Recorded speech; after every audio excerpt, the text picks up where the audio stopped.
Джеки Чан, сказал, что мне повезло, что я всю жизнь занимаюсь тем, что мне нравится, и мне еще за это платят деньги.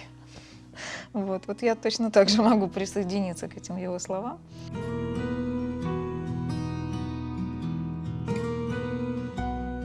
Наш педагог по истории театра и костюма Ирина Ефимовна Димова, очень ей за это благодарна. Она вот сказала: Венер, тебе бы хорошо бы на узбекфильм, ну, то есть в кино. У тебя такое какое-то киношное отношение ко всему. И вот она помогла, у нее там были знакомства, она помогла, и я попала туда, вот на киностудию. У нас несколько человек там было. Как раз начался период независимости Узбекистана.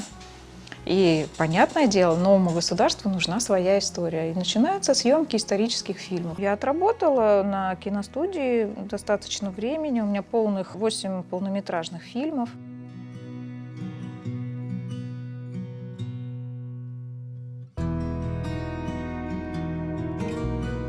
Я к орнаменту здесь уже пришла. Пришла именно в силу того, что я стала заниматься костюмами для фольклорной студии. Это был 97-й год. Первый спектакль в Крыму на крымско-татарском языке. И первый раз в Крыму после депортации тогда праздновался Наврез. И где? В Севастополе.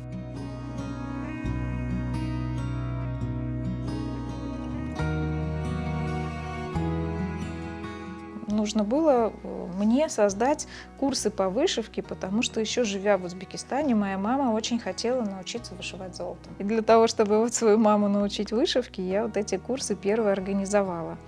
Но смогла их организовать только после знакомства с Халидой Кипчаковой. Тогда орнаментальной базы такой не было. Тогда чтение орнаментов только-только начиналось. Еще мы по крохам собирали все эти знаки и символы. У нас задача, чтобы промыслы были, чтобы народные мастера были, потому что профессиональные художники, чтобы они действительно пропагандировали национальную культуру, им нужно в национальной культуре вырасти.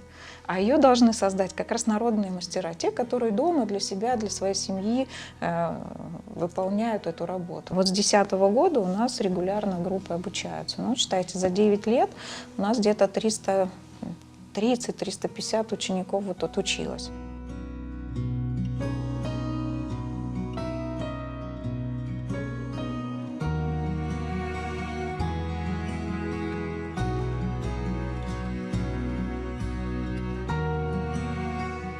Национальные орнаменты или народные орнаменты у любого народа, не только у крымских татар, они настраивают на правильное отношение к жизни, на правильные ценности жизненные.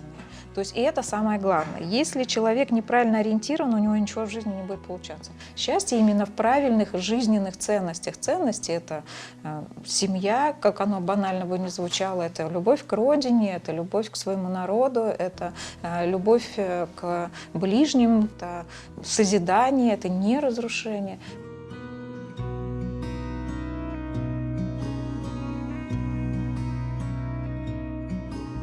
Когда я попадаю в залы, где идет выставка старинных каких-то наших предметов, особенно с орнаментами, вышитые, так это всегда однозначно, уже не я одна это говорю, я понимаю, что оно включается, потому что через какое-то время у меня в этом зале начинают мурашки по коже бежать.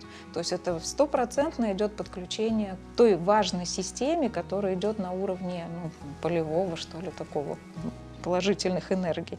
Это очень важно. А представьте себе, что это в каждом доме, это есть. Мы сейчас в нашей нервной жизни приходим такие все возбужденные, психованные, злые на начальника и так далее.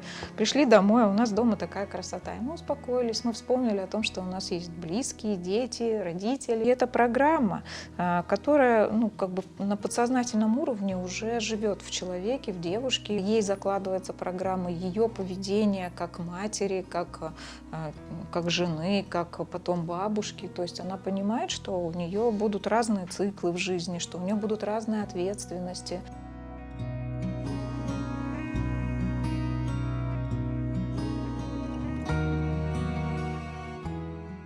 Я всегда говорю о том, что нужно допускать тот момент, что вот если бы не было депортации, как бы развились наши виды искусства. Да, нам повезло, что они законсервировались, и что мы можем сегодня старинные виды шитья получить вот, ну, как бы в неиспорченном виде.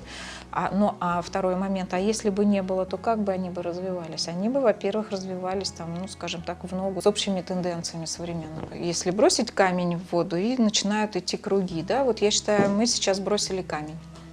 И нам нужно теперь понимать, что этот камень настолько хорошо брошен, что вот эти бы круги пошли. Вот сейчас пошли пока только первые круги. Нужно это делать на высоком уровне профессиональном. То есть вот нам нужно повышать свой профессионализм, что это было на общеевропейском уровне. Не какие-то убогие эскизы, не какие-то там миленькие, но домашние визуализации. Это должно быть хорошо, качественно, профессионально сделано.